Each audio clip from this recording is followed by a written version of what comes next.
Welcome into another episode of Discard for Magic. I'm one of your hosts, Aaron.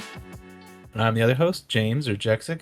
And today we're doubly excited to have on Niki and Donald Schultz from Plaid Hat. Hello, everybody. What's up, everybody? When you guys said you were the host, it confused me because usually I'm the host. You got to take the back front seat today.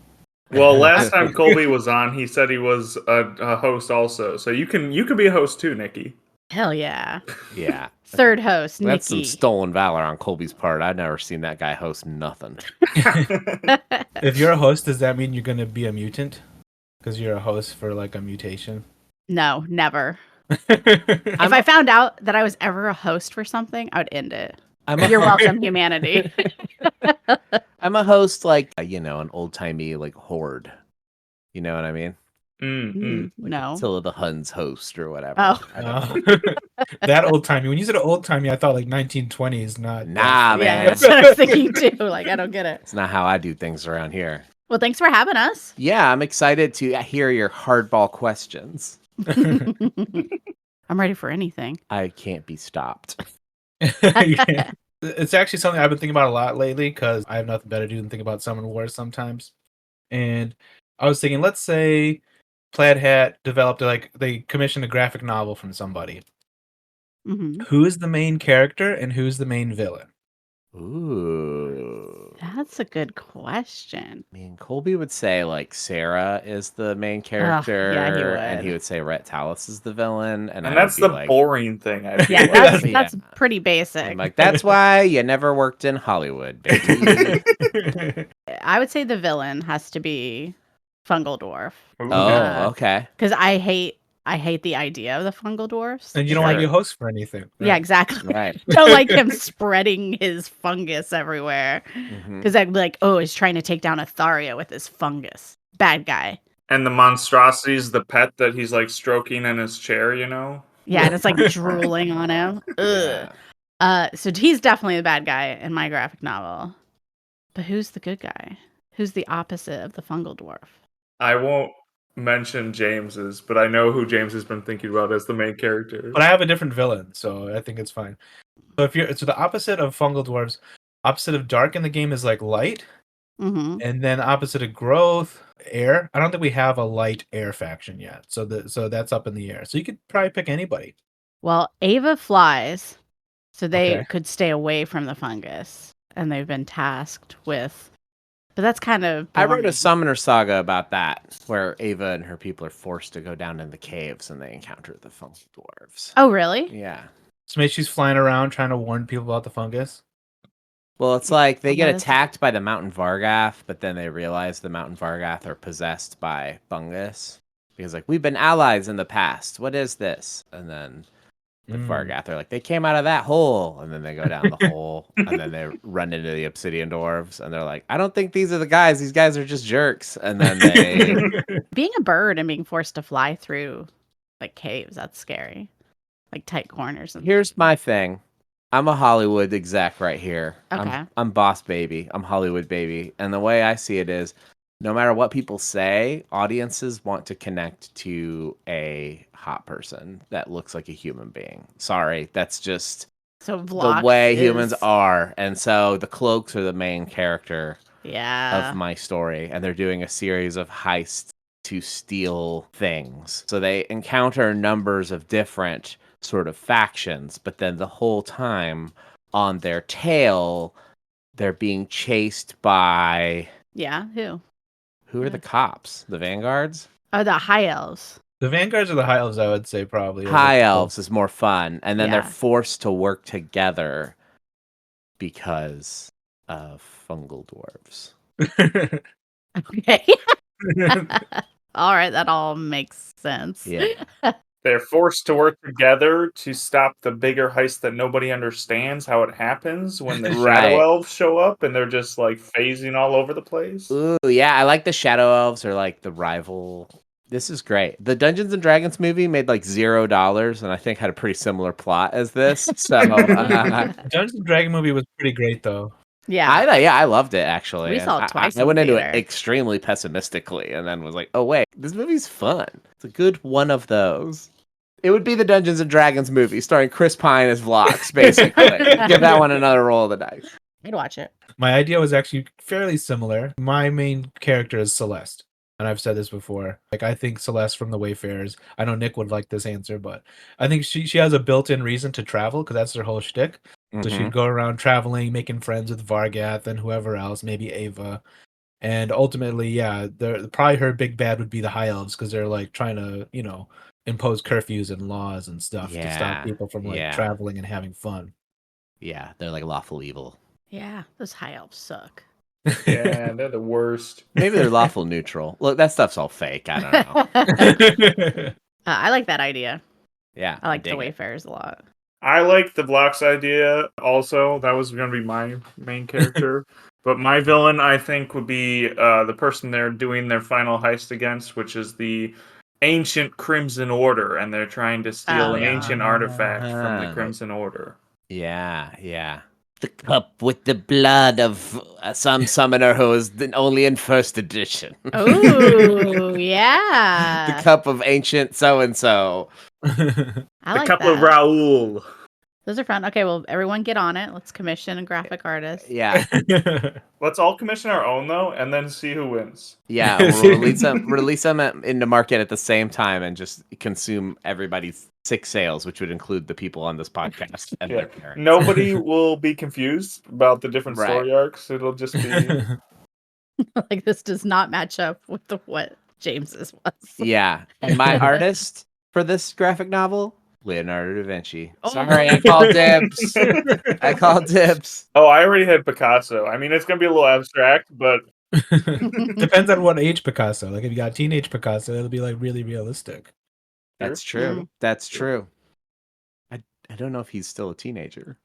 No. I don't think he's alive anymore. I think he... What? We're going to have, like, one person seeing these graphic novels and being like, I just don't understand what canon is. Like, I don't know what's going on.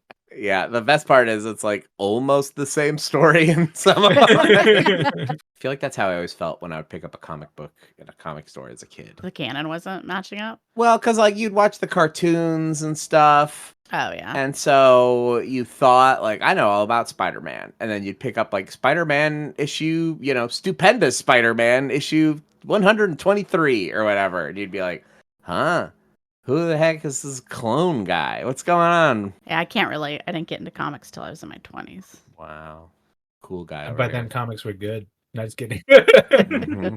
Well, she only got into, like, Image and the hard stuff. I'm real basic when it comes to comics. I've read like Watchmen and some of the Miyazaki ones, maybe. Nice, yeah. Nausicaa or whatever. There was a comic book store in Austin where we lived when we were in our 20s, and I went in and I was interested, or Donald had got me like a couple of Walking Dead comics, which I was really into.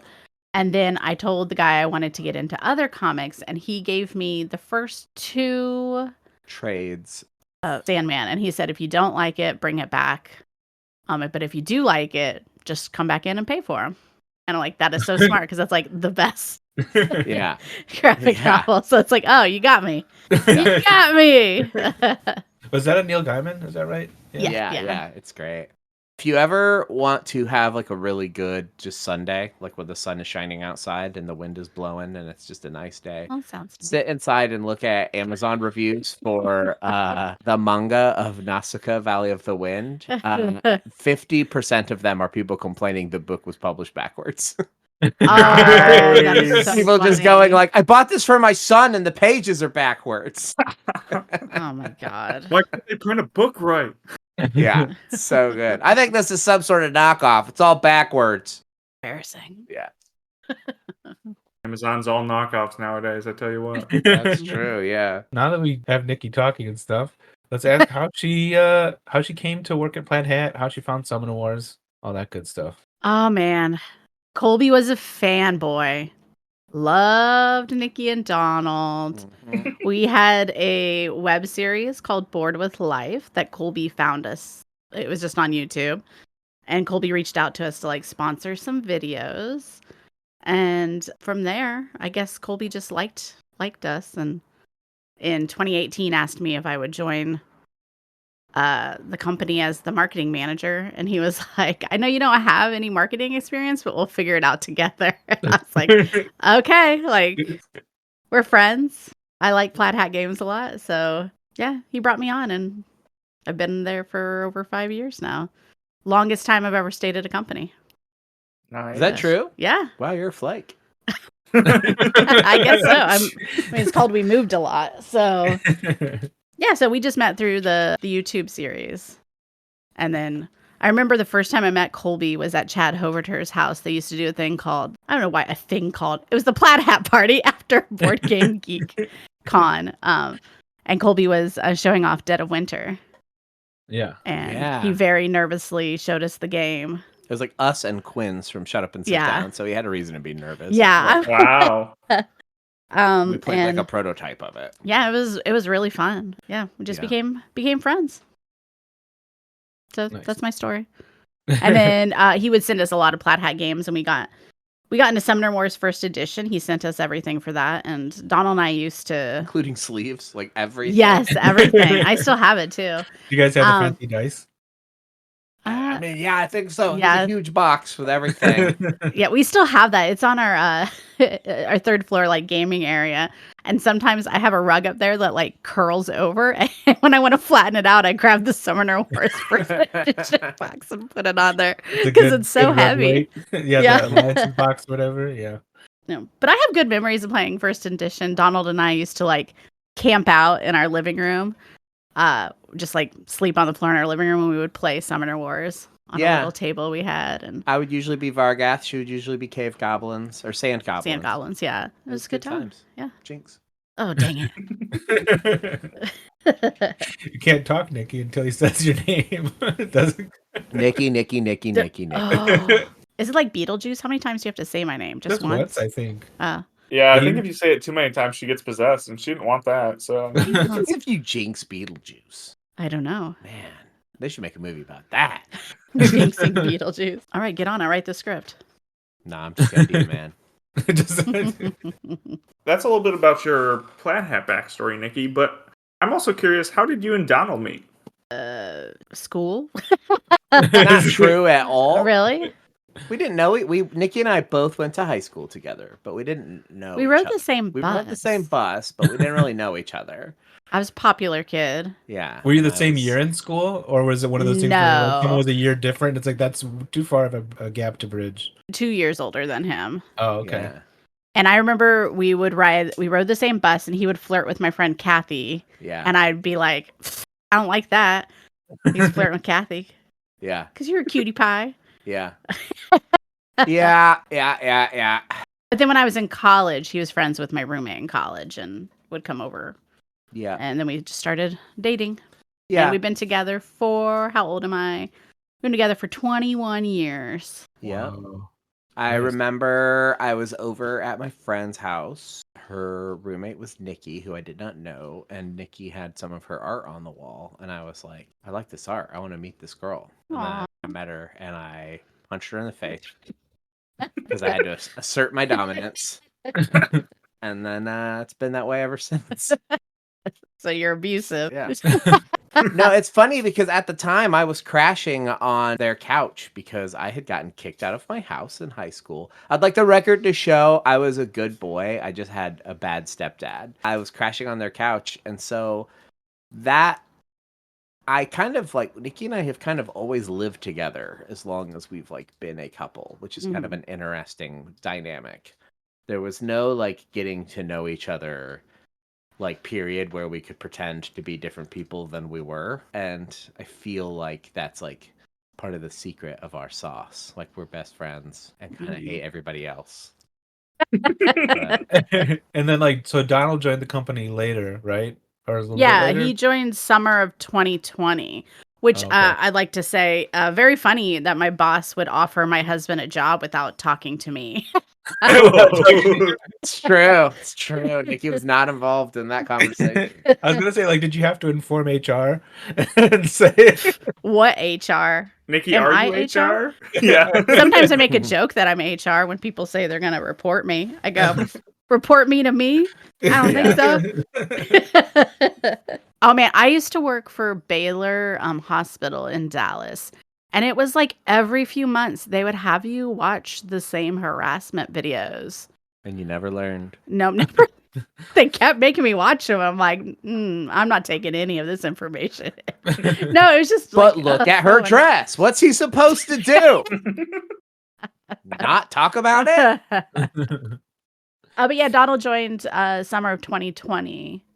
Well, Colby had like hired him to do like sounds and stuff for Forgotten Waters, Mm-hmm. and then offered him. Well, it was kind of like a Colby trying to be sneaky and get us to move to Ohio, because that's when the company moved. It was like early summer 2020. Like Colby and Bree moved back to Ohio, and he offered Donald the job and said he'd pay for our moving expenses. Oh. Like, I know what Colby was up to. So a sneaky maneuver worked, it sounds like. It did, yeah. Yeah. But yeah, I did the audio for Forgotten Waters, and it was kind of like all or nothing for the company. Like either Forgotten Waters hits or they go out of business. Because we had separated from Asmodee earlier that year. Yeah, and lost all of the evergreen titles and stuff. And so except for Summoner Wars. Yeah, that's right. Well, it was out of print at that time. Yeah, I know. They might have taken it. Yeah. When that worked, he was like, well, it seems like this is the path forward. So, like, I'm going to probably try to squeeze audio in every game we do. So it's your fault. You did a good job. And now... So now we're going to come up with the book about how Donald saved Plaid Hat? Yeah, that's definitely. The only reasonable thing to take away from that. But we're the only employees to move with Colby to Ohio. Yeah, Nick moved away. He's like... Yeah, I know. Yeah, he moved to Ohio for a minute, and then was like, why do I live in Ohio? Well, he went to the wrong part, in my opinion. But we love Ohio. Can't get enough. That's right. But yeah, that's how Donald got involved, too. So we're always together 24/7. That's right. Was it weird when like Nick was in the office and someone would say Nick and you guys would both turn because there's a Nick and a Nikki, or am I just making that up in my head? You're making that up in your head. It's sometimes our coworkers like message the wrong people because they don't like they just put in NI and I think go with it. Oh, interesting. Whatever pops up. Nick's nickname around the office is Toilet Boy, too. Yeah. So that is what we all call him. Because he always is like, hey, guys, look at this. And he just has his hand in the toilet. Yeah, he's a real weirdo. Yeah, I don't get it. We like humor him, but I don't get it. That's kind of part of why Colby got him to move. We love Nick, though. And yeah, he's my son. Yeah. The Nick and Nikki team got to go to Grand Con together. The dime, 2 nickels. Yeah, that's right. I know, I'm sad I missed it. I really like Grand Rapids. Pretty cool town. Nick's a vegetarian too, so it was fun hanging out with him and getting to go to vegetarian restaurants without people like Colby. Be like, where's the steak here? Yeah. Colby doesn't complain. He asks you philosophical questions while you're trying to eat your food. Yeah, about why you don't eat meat. Yeah. So what kind of meat would you eat? Why it's like, brother, I'm just trying to eat my dinner. I don't want to explain like a 20-year-old decision to you. I read some stupid post somewhere, some meme that was just like, turns out vegetables know when they're being eaten. And then someone's Yeah. Yeah. I remember a thing like vegetables scream when you pull them out of the ground. Yeah. Like, I don't know. I can't hear that. It's in a different frequency. Yeah. Maybe Donald could track it though, because he knows all this sound engineering stuff. That's true. You know, it makes me think. My mom believes everything she reads on the internet. Many moms do. And she sent me an article that was like, plants can see. They have visual receptors, scientists have discovered. And I had just like the day before heard a science podcast where like a scientist explained that like that was being misreported by like pop science media. And like the actual like answer is a lot more boring and like vague because plants are just a different thing. They don't like you're anthropomorphizing them in like a lot of weird ways when you say that. And I had to have like, am I going to explain to my mom he's wrong? Or am I just going to reply, interesting. Oh, cool. And I went that route. I just was like, oh, neat. My plant can see me. Bye, Mom. Make sure you close the blinds to your plants at night. Yeah, let them fall asleep, mommy. Just run with it. Well, since you both work at Plaid Hat, what's your favorite part of working at Plaid Hat, and what's the toughest part? My favorite part is the people. All of our coworkers are good. They're good. Except Donald. Except Donald. Oh, what a creep. Always reporting him to HR. To yourself. It's like Donald made this comment to me that was Yeah, very inappropriate. a joke. He slapped my butt the other day. I like all of our coworkers. I really like, being part of the play testing process. Mm-hmm. That's fun. My personal favorite job duty is events manager. I like planning out our events. But at the same time, sometimes, I have anxiety, so I have like double, triple checking information to make sure I did everything. And yeah, I'll just look over and she'll be on her phone at 3 a.m. and be like, I have to make sure I emailed this German guy about his lunch order or something. I'm like, I don't think you do. Yeah, last year was my first year at Essen, and the day before the convention or before setup, like I was in the hotel room tired and like thinking I forgot something with our furniture and was crying. And I was like, why do I do this to myself? So who's going to Essen? Is it going to be you and Colby? And Jerry. And Yeah. Jerry, okay. And then we have a big booth this year, so I had to hire local people who emailed me. Like Essen has a job board that I posted on, so I probably got like 75 emails from people. Oh, wow. So like, were any of the replies like written from the point of view of like an adventurer looking for a quest or something? Oh no, that would have been fun. Yeah. At some point, I already have my people locked in. I'm still getting emails. Did you have Colby look at it because he speaks German now? Oh, no. We'll see how that goes. I'm interested to see if he tries to speak at restaurants and stuff. In my experience, knowing a little bit of a language and actually willing yourself to speak it in that country is two completely different things. Yeah. But he's been doing it a lot because I just noticed because I happened to go on Duolingo for a bit and Colby was like really hitting it hard. Wow. Yeah. Do they have friends lists on Duolingo? Yeah, I think it just kind of happened because he's one of the first people who popped up and like I was not paying for it, so I got bored with it and stopped doing it. I was doing Portuguese for some reason, but Colby was doing German and hitting it hard. And I was like, "Are you doing this for Essen?" He's like, "Yeah." Yeah. Ja. I think he felt a little like lost last year. Not I don't know, like he was missing out on conversations because he can't Deutsch. Yeah, they kept pointing at him and saying German words that sounded suspiciously like slurs, and he was like, "I need to figure out." They're really just saying his last name because that's German. Right? Yeah. But he also has a thing where he sometimes talks about people just because he can't understand their language. Like I had to be like, "Shut up, Colby." Yeah. I keep and say stuff loudly, and it's like they can understand you. They speak English too. Yeah. You're the dummy that can't understand them. I'm excited and nervous to go to Essen. It's a bigger booth, so we'll see if I have a panic attack in the hotel room. I'm sure I do. And by events, is it only conventions, or are there other Plaid Hat events? It's mostly conventions for me. If we are doing an event, I talk to Nick about it. Like Gen Con, I set up the event, but he runs it. Like our tournaments and Like stuff. tournaments, Yeah, tournaments. Which I wish I don't have time to do local tournaments and whatnot. I kind of wish Nick was here again, so I could bother him to do that because I would like to do Ashes and Summoner Wars tournaments. I just don't have the bandwidth. Yeah, I wish we did more of that. It's a little hard to set up, but I feel like it'd be nice for the community to be able to have an excuse to get together and chop it up. PlaidCon 2025. Yeah. I've been working on it with Ben. Something like we had just like a little meetup with like 6 people a couple months ago. Nick couldn't make it that time. There's Nick, and then there's also Ben, who's the biggest YouTuber right now for Summoner Wars. Mm-hmm. And we all live in the same general area, like within like a 50-mile radius. So we're trying to do stuff. And also Phosmonaut, the guy who won the tournament for Summoner Wars at Gen Con, is also in this area. So Here's why I don't like this. If I got really good at Summoner Wars and started whipping ass in tournaments, people would be like Donald Schultz. I wouldn't be Phosmonaut. I wouldn't be Jack Sick. It wouldn't be, the the Soul Eater. I'm just Aaron, so yeah, but you're not as good as Jexic. You know, like I'm talking about the real big names. No, I have no idea. He's actually better than me. Wow. And you're humble? Yeah, my name is just Nikki Schultz. Yeah. Everyone.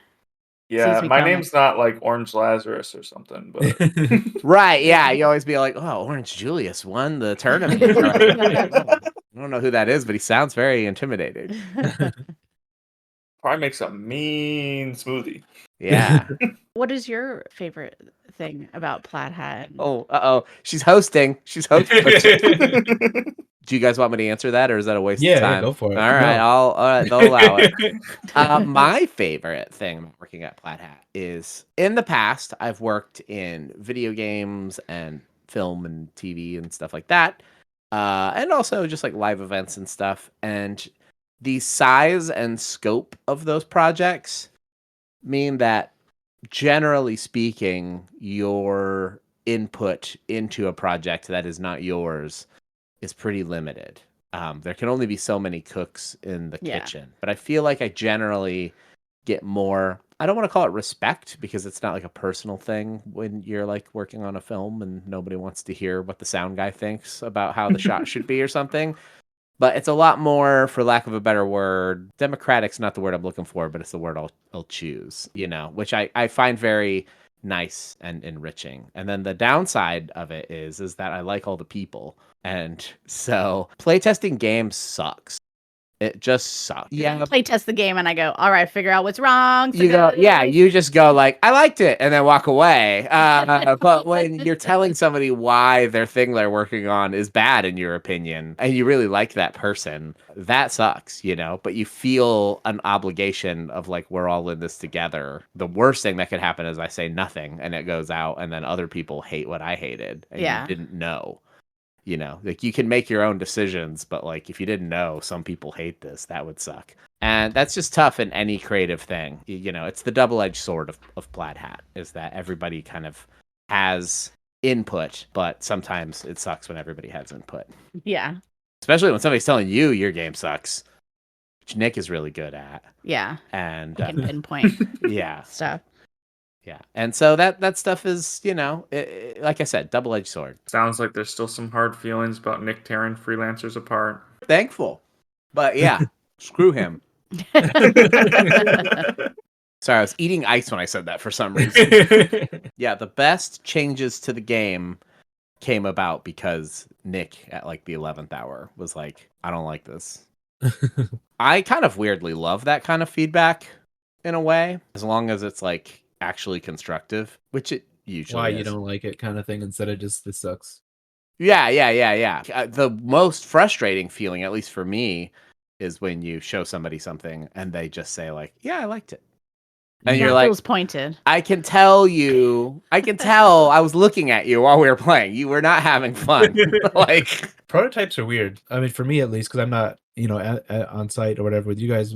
Usually when I play a prototype, it'd be like at Gen Con after like working a long day, and then I go and play something that I might not like and just trying to figure out why I don't, you know, and you're just like, Oh yeah, I don't want to play prototypes at Gen Con because it's so draining. I want to play like a no-brainer afterwards. Right. That's why I think Codenames hit so hard the year that Codenames came out, because it was just like after a day at Gen Con, you're just like, oh, Codenames is the perfect weight of a game to play after being in a booth for 10 hours, you know?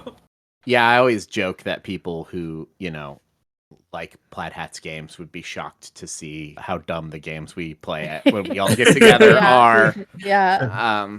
Like currently Plaid Hat's big obsession is that horse racing game. Ready, Set, Bet. Ready, Set, Bet. Yeah. Whenever we get together, it's just like, well, time to watch the horsies. I have not played that one yet. Isn't there another horse racing game that's... There is. I don't remember the name of it. There is, and I had the two of them confused for a while because that one has names for the horses, and I was like, there's supposed to be names for these horses. But yeah, I saw that at Gen Con and was like, oh, that's a different game. Long Shot is the other one, I think. Yeah. Is it as fun as Ready, Set, Bet? It's pretty fun. I played it once. I don't know how Ready Set Bet works, but nobody in Longshot has like a set, like a horse they're attached to at the beginning, and horses are like moving each round based on like things that you do and like different parts of the game, and you're rolling dice to see how far they move and stuff, and then you have to bet on horses before like certain points, and there's different ways you can do it. So that sounds extremely like Ready Set Bet. I haven't played Ready Set Bet, so It's just basically betting on horse. Yeah, you roll 2d6, and each horse has like a little bonus if their number which one comes came up out twice. first? Which one stole the thunder from which one? Well, that's a good question. I'm just gonna go ahead and like lie and be a hipster and say it doesn't matter. They both stole it from Camel Up or something. Just like sort of.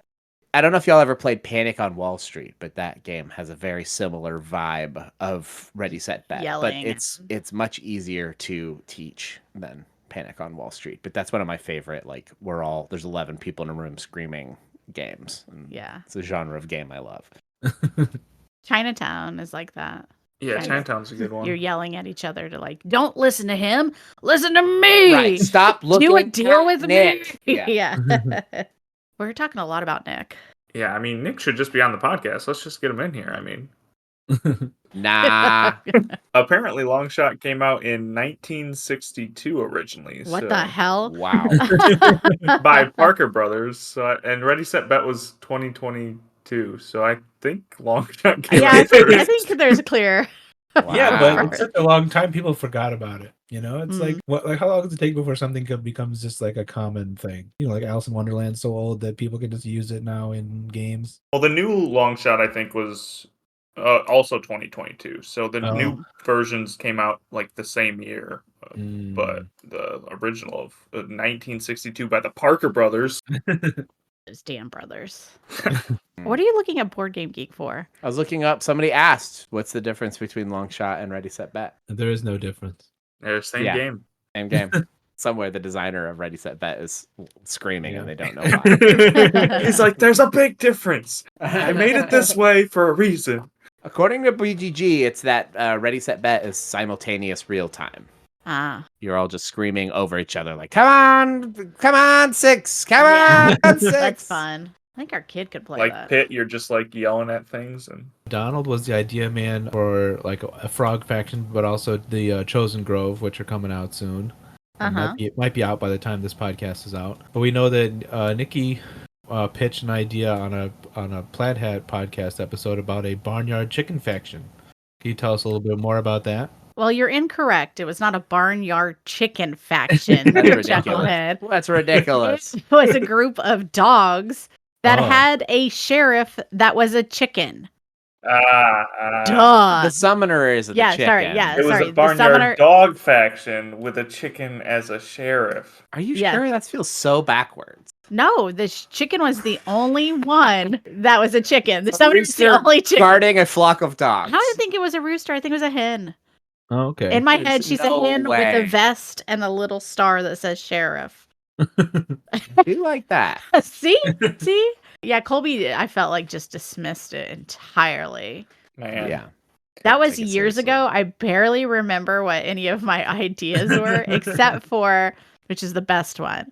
There was a bloodhound, and like you could choose another unit from the other faction, and it would just move with that unit, like it's following it. It has like cling to that unit. Yeah, Oh. it's got the scent Nice. of that unit. I like that idea. It's on their The other dogs? No, I have no idea. Don't remember. I also think the Bloodhound is good because we already have so many cards with the word blood in them. So yeah. Yes. But maybe it could also have a secondary ability where it gains attack against other things with blood in it, and it gain attack against like half the cards in the game. So Yeah.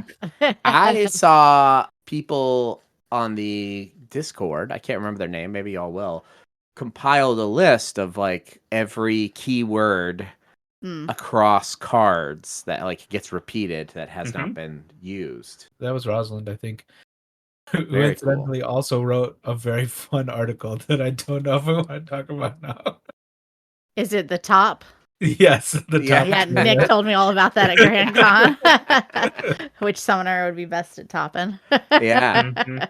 He sent me that article, but I haven't read it yet. And she made and she did all the champions and summoners first, and then the commons. And that was only through the first 10 factions, because that's how many were out when she first wrote the article. But then she did it again for the remaining 14 factions very recently. And yeah, she came back and made that article or that little document about all the reused keywords and stuff. So yeah. Very cool. Well, for the record, I think Muglug would probably be the best top. It was an S tier. Was an S tier top. She was. Yeah. Okay. Let her throw me around a little bit. All right. Let's relax. The other day, Joe and I were compiling something with Summoner Wars and realized that Colby keeps using... Oh, man, what was it? This isn't good radio.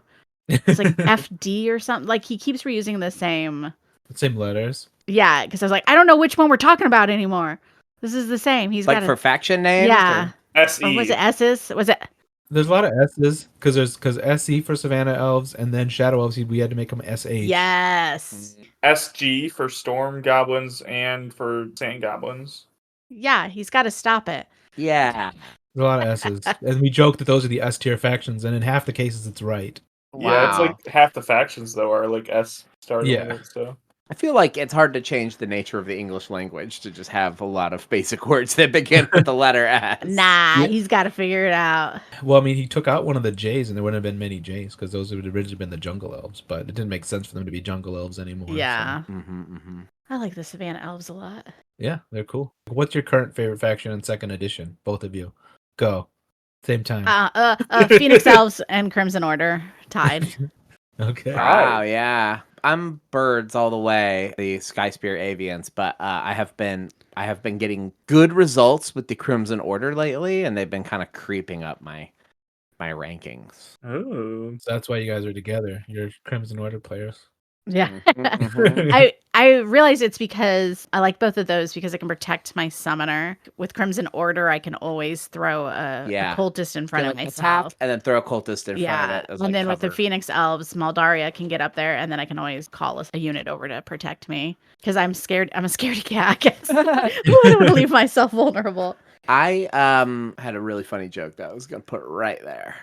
Lost it. Dang it. Too bad. There's like a faction that is in playtesting right now that I was playing with Nick a few weeks ago, and they're working on the ability for some of the commons, and I kept trying to protect myself with them, but I don't know if this ability has changed, but it was like if those commons they're like spectral, and if the commons get attacked, they disappear. So I kept trying to like cover my summoner with these spectral units, forgetting that they're going to if you land next to them, they'll disappear. Like, God damn it. Did not work the way I wanted it to. But they were fun. I also really like Chosen Grove. I'm excited to get to use them more. Yes. Yeah. A lot of people are excited for that one. Tree Big has become a little meme. Tree Big. Yeah. If I was going to belong to a faction, it would be the Chosen Grove. I feel like that's a druid faction. That's for me. Yeah, you're pretty granola. Oh. I also, Niki does not like playing as the Filth, but I quite do. And I thought when we were playtesting, I was like, this might be one of my top factions. So we'll see how that shakes out. I love Filth. Super fun. I love Filth. Listen to this nasty boy. Yeah, I hope that those factions come to the warehouse before Essen.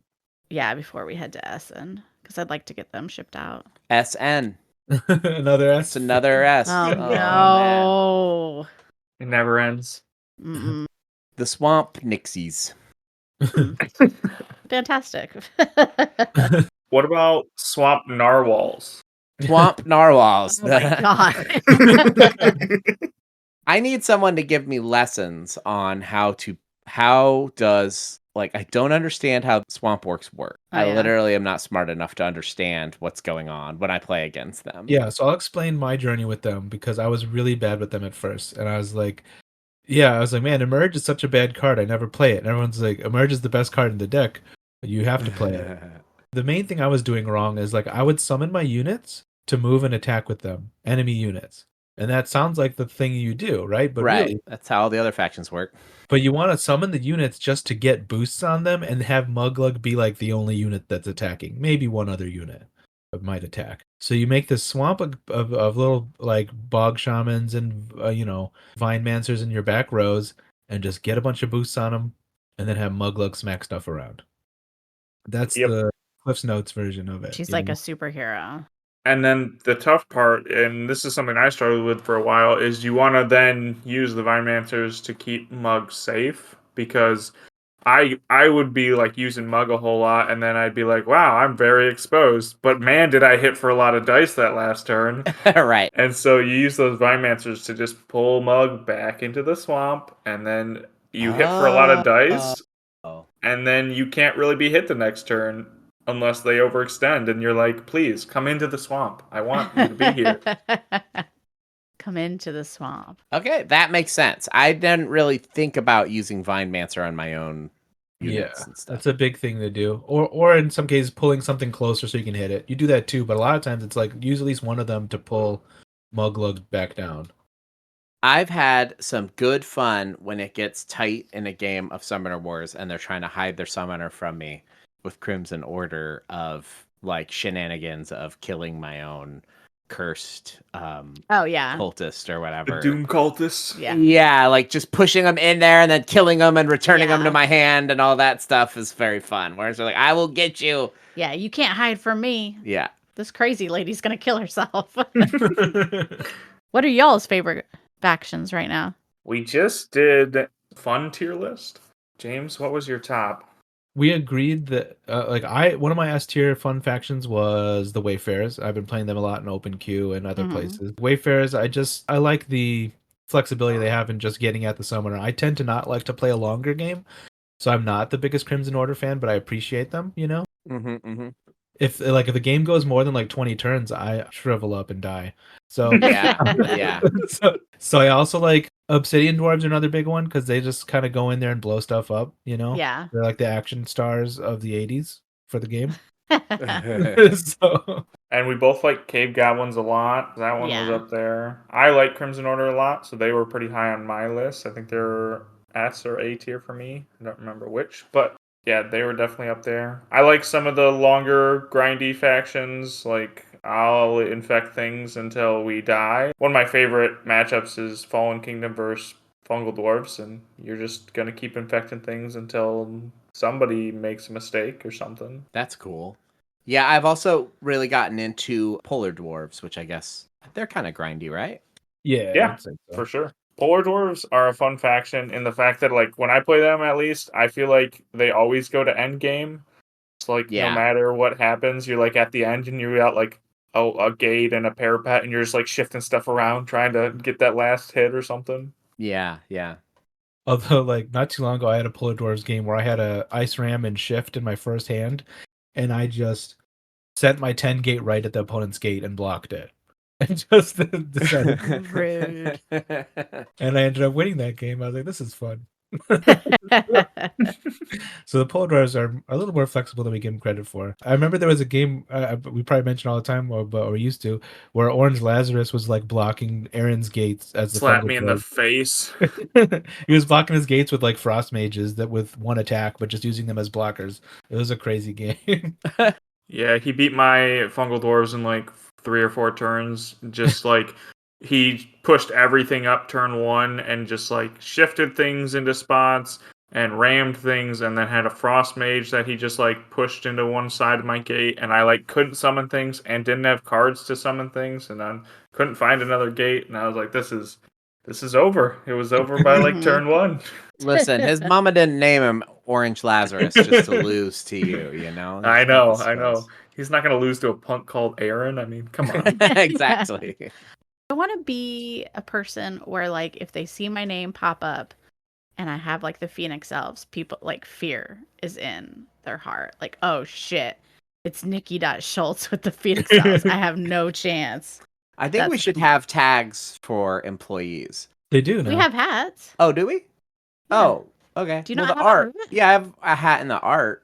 Oh, but you want to... A badge or something. Oh. I think we should get badges for beating each one of you. God. Yeah. Easy badges. No, or like with the faction. Like if you beat Donald with the Chosen Grove, it should be a badge. Yeah. small beaten tree. the designer or something. Because I beat Nick with the Wayfarers the other day, and it felt good. And I was like, this should have been a badge. This should have been a badge. Yeah, I think a lot of people probably would see that I'm an employee and feel really good about themselves when they beat me, not knowing, oh, he sucks. You know what I mean? Yeah. I try not to suck, but my ranking has gone down. I'm sucking more and more. I don't know if you want that notoriety though, Nikki, because sometimes it's not. It doesn't make the game more enjoyable. Because like people always associate me with the fungal dwarves because that's one of my best factions. Even yesterday, I started 2 games with the fungal dwarves, and both people forfeited like 2 turns in. Oh, really? Oh, yeah, that sucks. One of them was like a known player who plays all the time and is really good. And it was like 3 turns in, and the game was very much not decided. And they were just like, "Yeah, I don't want to play Aaron's Fungal Dwarves. Let's just cancel out." I think that's a Fungal Dwarves thing because I almost forfeit a game against Fungal Dwarves the other day, and I ended up winning it. But like halfway through, I'm like, I don't want to play this anymore. I ended up figuring out a way to win. It was with the Forged. Oh, the Forged are jerks. They've got their sentries. I have no respect for the Forged. No, a creep in the woods building these robots. Yeah. Get a life. Yeah. What a dork. That guy's up to no good. Yeah, I mean, what does he This do to these definitely could be robots? the really? main character of the graphic novel. Yeah, different kind of graphic Yeah, novel. yeah, I don't want to read that one. The dark version of Summoner Wars. Who would this Yeah. villain be? Or who if he's the villain? I guess like Grognak would be the main character. They have opposite symbols. And Grognak's Grognak's would be like, don't like what you're doing to those I robots. saw your search history and you must be stopped. Or the inventor's the main character. The villain could be anybody that moves more than like 3 spaces. Crumble with his army. Mm-hmm. He's like, I created this army to help with the apocalypse, and now you're flying away from me. How are people feeling about the storm goblins right now in the community? There's some people who love them, and there's some people who don't. Oh, okay. Wow, all right. They're a divisive faction. is A what you're little saying? bit, yeah. Like Yeah. I mean, like they're not my favorite to play, but I recognize that they're a very clever design, and I like the way circuit works. The only thing Yeah, is I like do too. I wish there was more things like wind mages kind of stuff that pushes stuff around and then clicks them into place, and you get your circuit instead of just there's a bunch of dudes and they just kind of follow the circuit. Yeah. Dropping your own guys to complete the circuit feels a little bit more like cheap sometimes. Oh, yeah, that would be fun to blow them against the circuit. And kind of like Nikki was saying about some things, I think she said she doesn't like attacking her own stuff as much, and like that just I'm not as big a fan of that either. So like when you're just like I gotta zap all my own guys, You're like, I know their family. Right. I played golf with his brother, and I just zapped him to death. Yeah. For the greater good of Yeah. of war. This guy literally looks like Benjamin Franklin. Think about all the things he could invent, and I just That's zapped him to death. But I know Aaron likes them. Prophet really likes them. He played them in the live league and did well with them. So Played him in the Tournament of Champions, too. Just curious. I had heard that there was some people who couldn't stand them, so I was sort of curious what the vibe was. I feel like they're not that polarizing, though, because nobody... I don't feel like they're played a ton, and I don't feel like people talk about them a whole lot. I mean, everybody just talks about Grox. still the big villain of the game is the Grox. Yeah. I tried to get good at Grox for a while. I'm not smart enough, but I hate going against them. Yeah. They are real strong. As the person who first talked Colby into Grox existing as a species in the world of Atharia, I take some responsibility in that. But yours were like the sewer growth. Like yours were disgusting. Well, they're different Grox, yeah. Yeah. But he was like, frog people aren't really like a fantasy thing. And I'm like, you're just wrong. Yeah. I don't dude, know what to has- tell yeah. you. There's like 6 different frog people monsters in Dungeons and Dragons. Like, lots of cultures have like frogs that like, oh, when they sing, you know that the storm is blah blah blah or whatever. Like, Can we get a faction where frogs eat people? Ooh. Because like we have pet tree frogs, yeah, and if I stick something in there, like the other day I was feeding them a mealworm, and they try to eat my fingers, and I think like if they're these big things were enough. human size, they would eat our asses. They're so scary. yeah. And then they squish you with their eyeballs. It went through several changes, but I want to say my Sewer Grox faction had a frog that like could grab you with its tongue and drag you into the mouth and then like put your card under them. Maybe or kind of like how something. the abomination works, but for enemy units, you just like swallow a unit and then gain its abilities. Yeah, this wasn't gaining Like abilities. Kirby. It We could wasn't say that like clever. Kirby. Yeah. Kirby's in the game I now. I like the gaining abilities. Yeah, maybe you have to succeed on an attack or something. It's got like reach, and then the abomination ability, so its tongue has a little bit of range, and then if you kill it, you get its ability.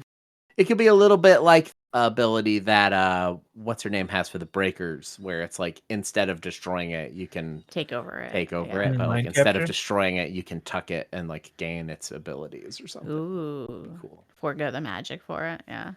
Making it something that you choose is probably a good idea because imagine you like kill a smasher or something, and you're like, well, now I just get injured a lot more. Yeah. Yeah. Totally. Based on like some of the games that you guys have worked on, Mm-hmm. which are very like tabletop role playing game adjacent, like Freelancers and Forgotten Waters and Like Wandering Galaxy. Wandering Galaxy. Yeah, I couldn't think of it for a second. Do you guys play tabletop RPGs? I'm assuming you have at some point. We used to play a ton. We had a podcast called Board with Life Adventures where we played D&D and like Mothership. I remember there was a guy named Elfman 2000 or something like that. Elfman 1986. It's 1986. Okay. Nice. That's our friend Adam. Who did not want to play Dungeons and Dragons until he started playing it. So he named his character something stupid and then slowly started shifting his character's backstory to be less stupid as the game went on. Yeah, I grew up playing them. I love tabletop role-playing games. These days, I don't get to play them as much as I would want, although I'm perpetually on the edge of starting a campaign with, my daughter's friends or with, some friends here in Oberlin. I love running RPGs.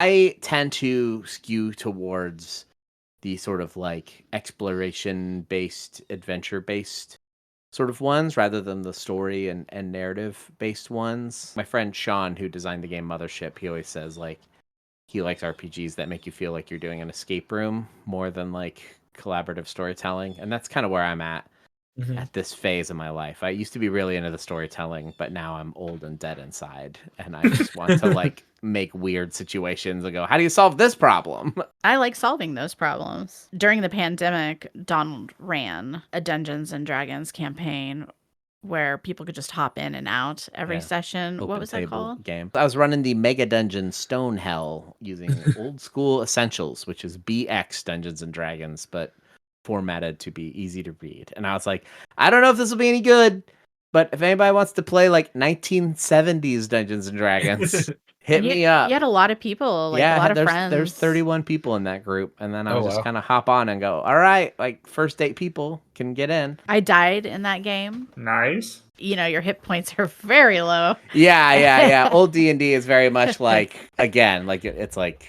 a problem-solving game. So it's kind of like, well, if you mess up, you're probably gonna die. Yeah, I tried to climb a cliff to see like what kind of animal was grabbing people and pulling them into caves, and I like lost my grip and fell. But it was just like I just fell like 50 feet and died. Yeah, like in 5th edition Dungeons and Dragons, no PC has ever died from like slipping while climbing a wall. But that's like this character. Well, just was like, ah! it wasn't even a critical fail. It was just like a 10. Yeah. It's like, oopsie. But that was really fun.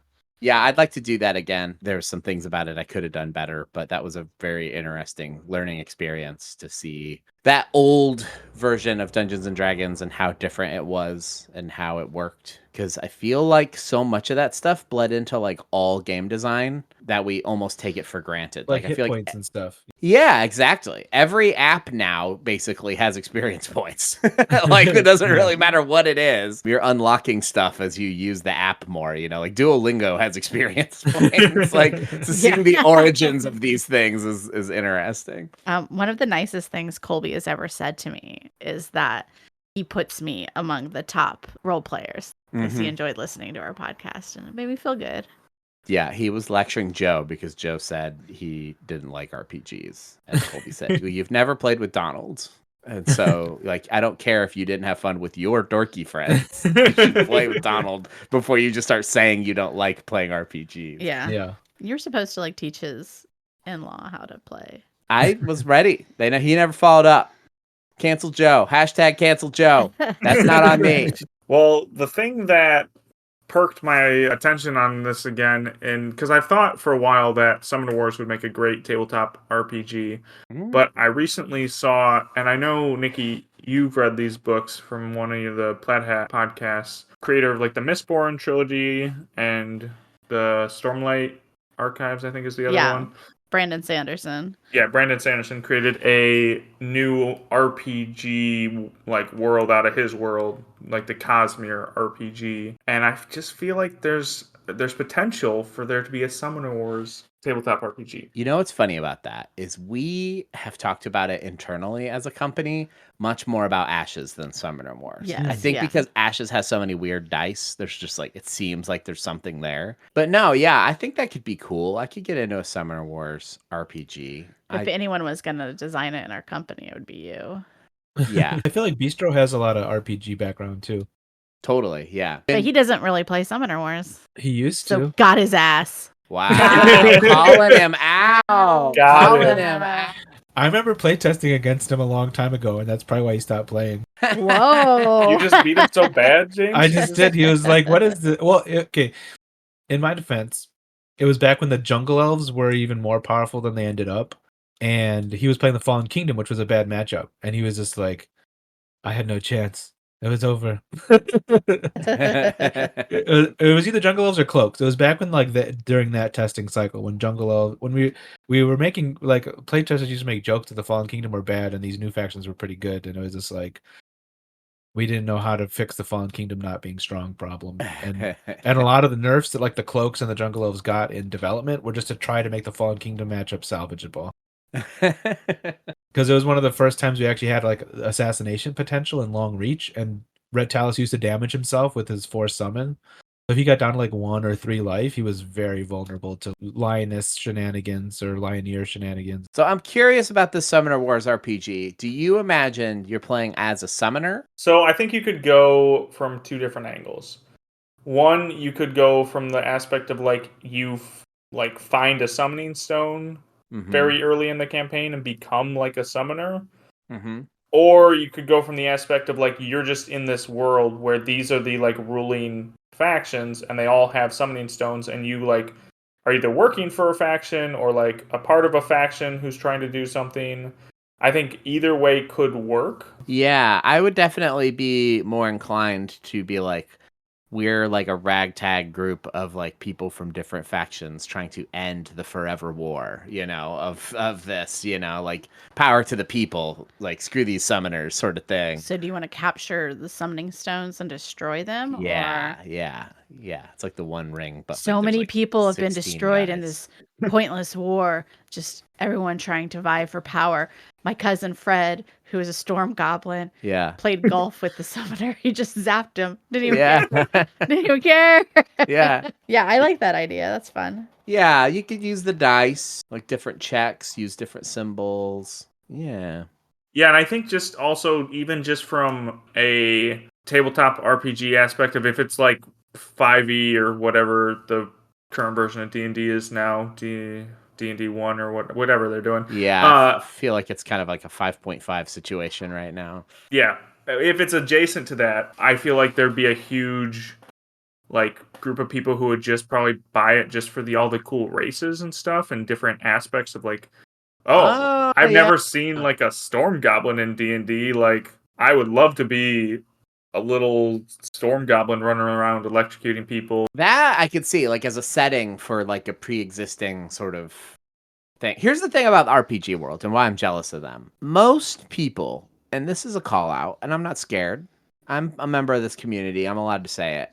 Most people who are into RPGs, with like a capital INTO, into RPGs, buy them as coffee table books and just read them and don't actually play them. I mean, yes, I'm saying I'm a member of this community, but that's a lot of people. It's the promise of like, oh man, that would be fun to do with my friends. Or, ooh, there's probably a couple cool ideas in there I can steal. The world of RPGs is nice because there's no expectation, honestly, that you're even putting out something that's usable. So we could totally do this and just go like, write stats, try it once, and we could get that Brando Sando money, that Brandon Sandy money. Oh, I'd like that Brandy Sandy money. I mean, he did just make like 16 million on Kickstarter on that campaign, and Wild. not saying we would or you guys would make a Plaid Hat RPG and do near that well, because Brandon Sanderson does that for everything. We'd do better. Yeah, how dare you? We wouldn't. 17 million. Yeah. Yeah, it's interesting for a guy who has a pet parrot named Dragon to have made so much money. Well, it's because he's a genius. Oh, yeah. Yeah. I Not do everybody love can name a Brandon parrot Sanderson. Dragon. Yeah. True. Yeah, I love Brandon Sanderson. Yeah, I don't Niki's know a how he big does fan. it. The one thing I'm really, I mean, I like his books, but the one thing I'm really impressed with Brandon Sanderson above all things is that he's able to sit down and write consistently, which is a thing that it seems as though no other fantasy author is capable of. Just being like this is a 6-book series. Books. It will be done in 6 years. It's like, wait, what? And how he can like have different books going at the same time. And like sometimes you'll read one and then at the end there will be like a sneak preview of like the next book, like in a different series, and it'll say like this will be out October of next year, and you're like, what? He knows when they're coming out. Like that requires some consistency that I feel like a lot of fantasy authors do not have. Yeah, I know who you're talking about. Not just him, not just George. George is just, he made his money, I guess. I don't know. I mean, yeah, that's what I'd probably be in the same boat. Be like, gotta now be I so don't. hard. Now I Like, don't have to finish it. doing a creative project where you've already seen it completed, would be so hard to, even if you weren't satisfied with how it was completed, it would just be so hard to summon the energy to sit down and trudge your way through something that you've already gotten the like chemicals in your brains released for completing it. You've already shared it with the world essentially. Yeah. And there's got to be other things that he's more excited about, like cookbooks or whatever the heck. And so Game of Thrones cookbook. Hell yeah. There is one. Yeah. Is there really? Yeah. What? I mean, it's probably everything at this What point. do they eat in that show? I can't even Just tell mutton. you. Well, not the show, but in the books, it's like pages and pages and pages of descriptions of food, right? Not like Redwall was. I haven't read those in years. I've never read them. Why do I know this and you don't? I blocked them from my mind, I guess. Makes you think. I went, that wasn't important at all. Somebody doesn't like their uncle as much as they should. Summoner Wars tabletop role-playing game. Get on it, Donald. Yeah, all right. Done. I'm going to cynically have ChatGPT write it. If they could. I mean, Joe was using ChatGPT the other day for some stuff for coding. Wow. Joe. Joe. AI loving tech bro, I had a Joe. dream the other day where I was coding and I was like, this is easy. It was a dream though. Yeah, you woke up and I thought coding was easy. Yeah. I like went to my computer like, oh, I don't know what I'm doing. You're like, better crack out some Python. Mhm. I'm not smart enough. I can't code. Never gonna. Well, you got ChatGPT to help you. Yeah. I don't want to use ChatGPT to learn. I want to learn the old-fashioned way, pen and paper. Okay. I got a couple of follow-up questions to the Summoner Wars RPG. If it was a thing, of the current factions in Summoner Wars, which faction would you guys want to create a character in? Oh, Chosen Grove. Vargath. You want to be a goat man? Yeah, I think it'd be fun to be a goat man. Okay. I'd like to hit people with my horns. I'd like to Oh, that would be fun. walk around on mountains real good. I'd like to call myself the goat. I feel like there's a lot of things. Oh man, you're kind of convincing me that maybe I want to be a goat man. Yeah, a goatman. You'd like Well, to I could fight be some a- storm goblins? They're gonna zap the shit out of you though. Never mind. Away from the goat man. Couldn't you be a goat man that chose to ally itself with the Chosen Grove? For sure. Yeah. Yeah, That's what and I they like are about- kind of a collective. Yeah. Yeah. I want to protect this tree. I want to protect nature. And you could climb the tree. Yeah, I could sleep in its beautiful branches. I should play more Vargath in the actual game, but the truth is Colby kind of mains the Vargath these days, and I'm not a copycat. Oh. Okay. Is that who he is? Last I Fairlawn? checked, yeah. There can only be one goat man. Yeah, he was trying to like reach the top of the Mountain Fargath players last we talked about it. That was a long time ago, but He's not good enough. not good enough. I've seen him stream it. Yeah, I would be a member of the Chosen Grove. They seem like hippie vegetarians. Yeah. I'm gonna hang out with them. Ride a deer. I don't know. In a world with talking trees, maybe you wouldn't be a vegetarian. Maybe you would be the reverse. I would eat goatmen. Yeah. I'd feed it to the tree. You'd be like a fruitarian, where the trees are like, "Here, brother, eat my fruit," and you'd be And like, they drop "Yum." seeds, and I'd. Yeah. Do you think the Chosen Grove's alliance would be with the Savannah Elves because they have a giant tree also? For sure. Yeah. I For originally, part of my original pitch for the Chosen Grove was in deck building, they would have some ability that would make Midi Mumway usable. Their deck, like bringing them together. And I originally, the summoner was named Midi Majora, but then Colby pointed out that the lion is also Midi, so that title is clearly not from the tree culture or whatever. But yeah, the idea was definitely that Midi Mumway is a smaller version of their summoner. Like, Yeah.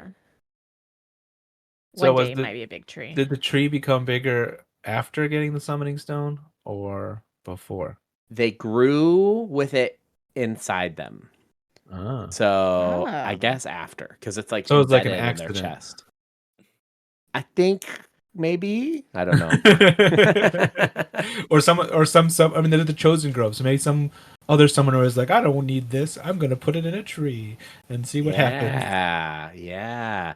Maybe they felt like maybe it like flowed down a mountain stream into its roots. From the and it was like, Vargath? I was chosen by the nature to have this or whatever. Yeah, as much as I like the Chosen Grove, I don't think they'd be the main character. That'd be like making Bran the main character, for the whole thing, Right. because it's just like a tree, like what? Yeah. You don't want to just sit in one spot looking at a tree. Like, one day I'll move, maybe. I think it was from the first Summoner Wars that after that war finished, one summoner got killed and a summoning stone just got discarded and nobody remembered where it was and it just grew up to be a tree. And then Midi Mumway got really into the YouTube algorithm, really drug Midi Mumway in a bad direction. And he was cast out of the Chosen Grove. He went down a very dark rabbit hole. Became an influencer. Mm-hmm. The last thing you guys had on Kickstarter was the Wandering Galaxy, and The only thing. Only thing. I think that went pretty well. How did you guys feel about the Kickstarter experience? We were happy with it. We went into it not really knowing how it would perform, but it seemed to, clear to us that that's how people prefer to get their games now. And so we were able to try it with Jerry Hawthorne's new game, Wandering Galaxy, and it exceeded our expectations. I think Kickstarter has that built-in marketing already. People have the Kickstarter app. They, it became a project we love, so people were able to find it easier than they were able to find it with our direct pre-orders, which definitely blew those out of the water.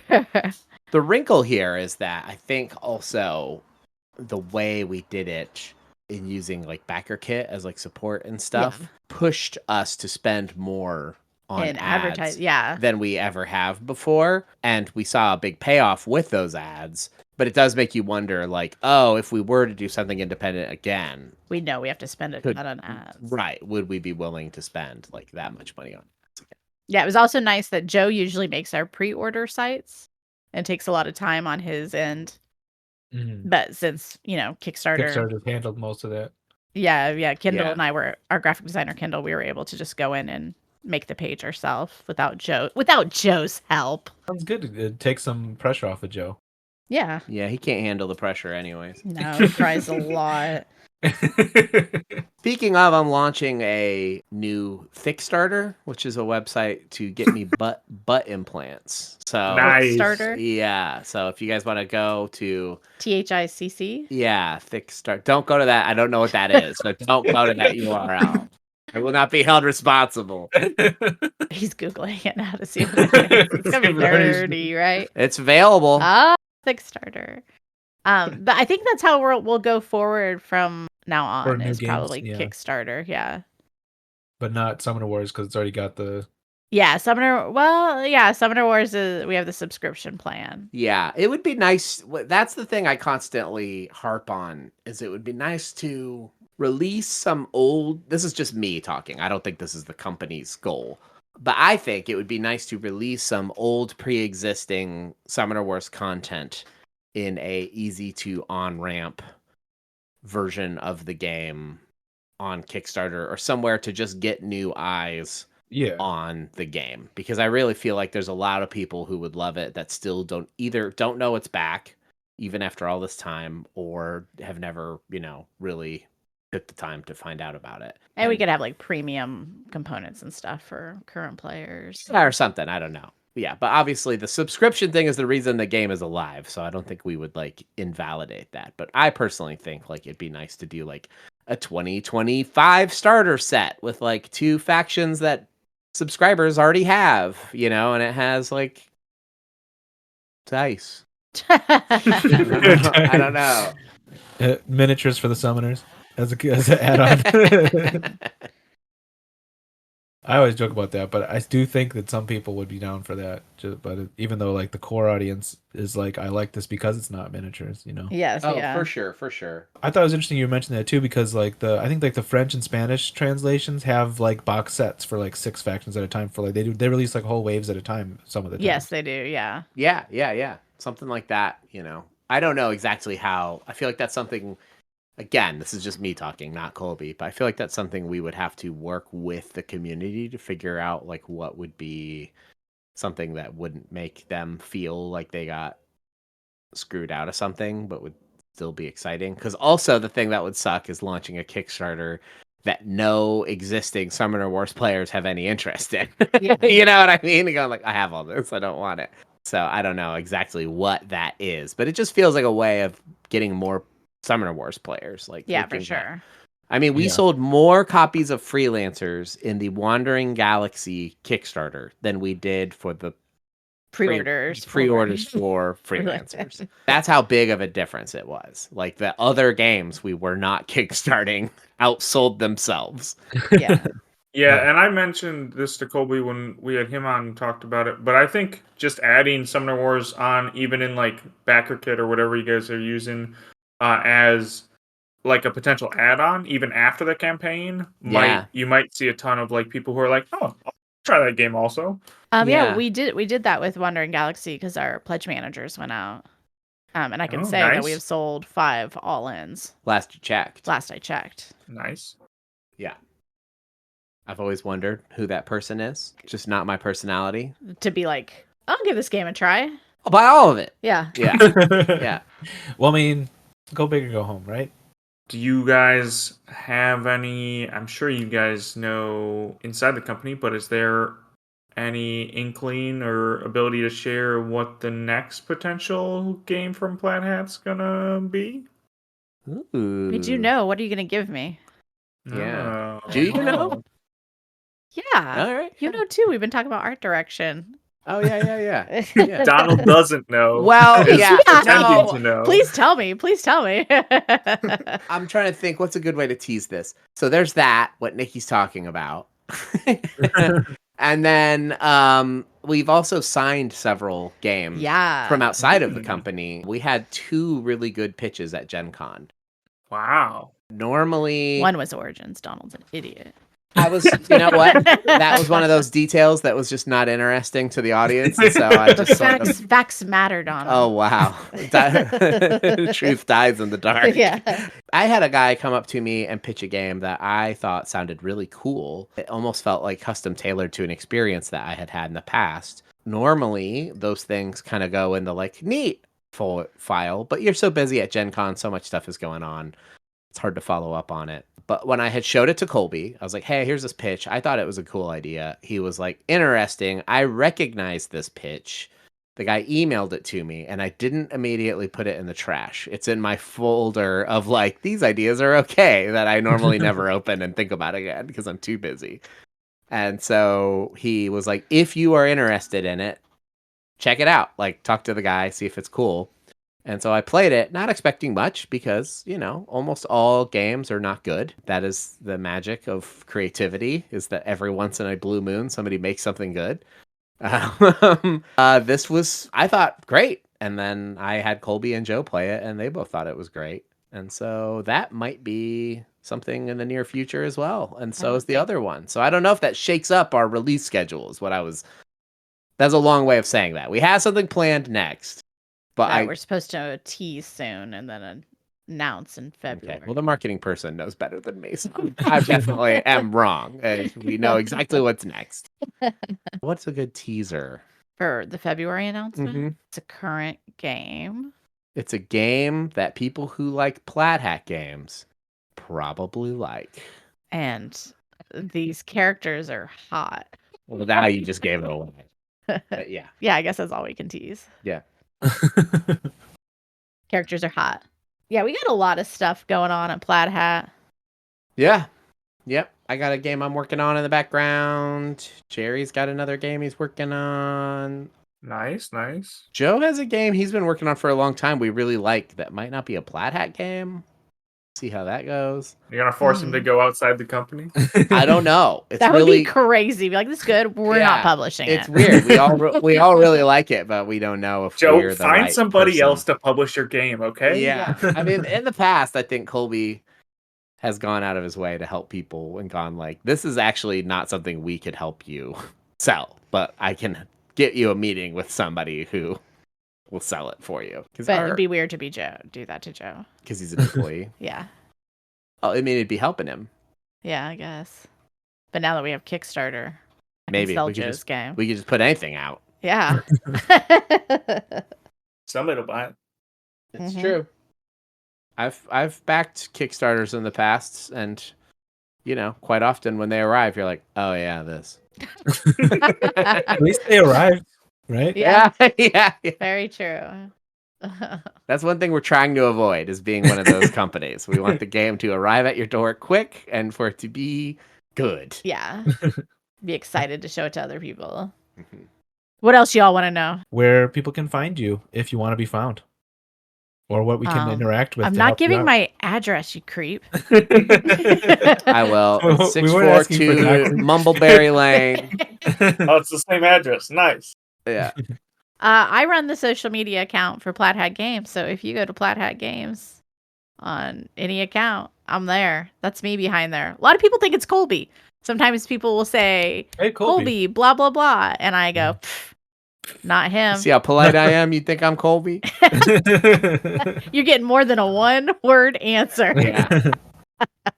I am very much not on social media because I am not a marketing person, so I don't have to be. I am occasionally in the Summoner Wars Discord, sort of making jokes and then ducking out. And oh man, yeah, if people message me on Discord, that is something I'm like rarely on. That's what I was about to say. I often don't see Discord messages for months because but I got off and I'm gone. So if you want to talk to me, I don't know, man, write it on a piece of paper and burn it, and then maybe the smoke will find me and whisper in my ear.